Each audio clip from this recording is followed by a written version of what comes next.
بسم الله الرحمن الرحيم إذا جاءك المنافقون قالوا نشهد إنك لرسول الله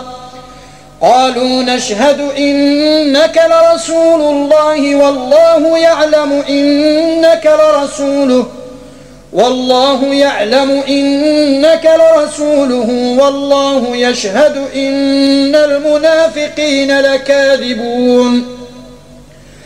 اتخذوا أيمانهم جنة فصدوا عن سبيل الله إنهم ساء ما كانوا يعملون ذلك بأنهم آمنوا ثم كفروا فطبع على قلوبهم فهم لا يفقهون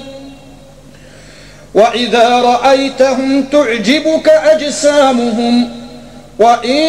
يقولوا تسمع لقولهم كأنهم خشب مسندة يحسبون كل صيحة عليهم هم العدو فاحذرهم قاتلهم الله أنى يؤفكون وإذا قيل لهم تعالوا يستغفر لكم رسول الله لووا رؤوسهم ورأيتهم يصدون وهم مستكبرون سواء عليهم أستغفرت لهم أم لم تستغفر لهم لن يغفر الله لهم إن الله لا يهدي القوم الفاسقين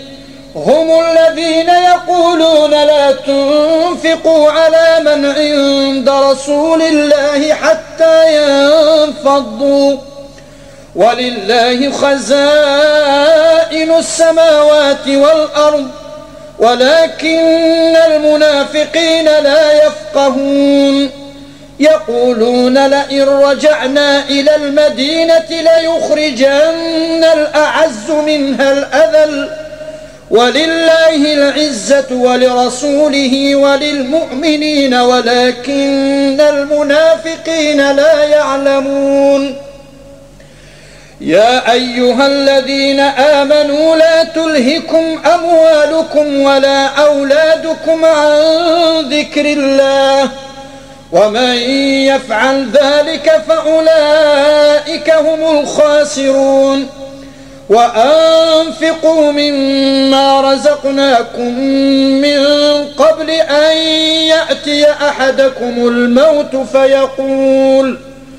فيقول رب لولا أخرتني إلى أجل قريب فأصدق وأكن من الصالحين ولن يؤخر الله نفسا إذا جاء أجلها